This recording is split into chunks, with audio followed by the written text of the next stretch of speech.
சலீம். என். We. Nirmalkumar இயக்கத்தில் 2014ஆம் ஆண்டு வெளிவந்த இந்திய தமிழ் அதிரடி திரைப்படமாகும்.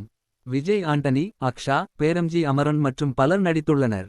ஆர். கே. சுரேஷ், எம். எஸ். சரவணன், பாத்திமா. விஜய் ஆண்டனி தயாரிப்பில் விஜய் ஆண்டனி இசை அமைப்பில் 29 ஆகஸ்ட் 2014ஆம் தேதி வெளியானது.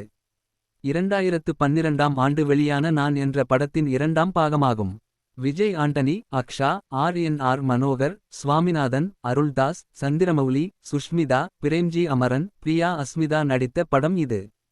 சலீம் ஒரு நியாயமான கருணை குணம் கொண்ட மருத்துவர். ஏழ்மையானவர்களிடம் பணம் வாங்க மாட்டார். அவரின் திறமையைக் கண்டு உடன் பணிபுரிவோர் பொறாமை கொள்கின்றனர். சலீமிற்கும் நிஷாவிற்கும் பழக்கம் ஏற்பட்டு இருவரும் காதல் செய்கின்றனர். சலீம் மிகவும் வேலையில் கவனம் செலுத்துவதால் நிஷாவுடன் அவ்வளவாக நேரம் செலுத்த முடியாததால் கோபம் கொள்கிறாள் நிஷா. பணம் வாங்காமல் சிகிச்சை செய்வதை கண்டிக்கார் மருத்துவமனை மேலாளர். அவர் ஏற்பாடு செய்யும் விருந்தில் கலந்து கொண்டு அது பிடிக்காமல் போக அங்கே சண்டையிட்டு வெளியே வரும் சலீமிற்கு ஒரு காவல் அதிகாரியுடன் மோதல் ஏற்படுகிறது. அங்கிருந்து தப்பித்து ஒரு விடுதிக்கு செல்லும் சலீம் 4 தீயவர்களிடமிருந்து ஒரு பெண்ணை காப்பாற்றுகிறார்.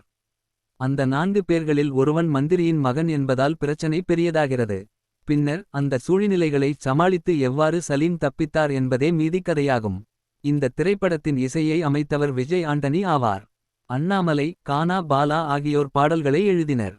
5 பாடல்களை கொண்ட ஒலித்தொகுப்பு ஜூன் 5, 2014ஆம் தேதி வெளியானது. 29 ஆகஸ்ட் 2014ஆம் தேதி இந்திய அளவில் சுமாராக 400 திரைகளில் வெளியிடப்பட்டது. கோபுரம் பிலிம்ஸ் மற்றும் ஸ்ரீ புரொடக்ஷன்ஸ் இப்படத்தை இந்தியாவில் விநியோகம் செய்தன. சுவரா நெட்வொர்க்ஸ் வாயிலாக வெளிநாடுகளில் 500 திரைகளில் இப்படம் வெளியிடப்பட்டது. சிறந்த கதையாக இல்லாவிட்டாலும் விறுவிறுப்பான திரைக்கதையையும் பல திருப்பங்களும் நிறைந்த கதை களமும் கொண்ட திரைப்படம் என்ற விமர்சனத்தை பெற்றது.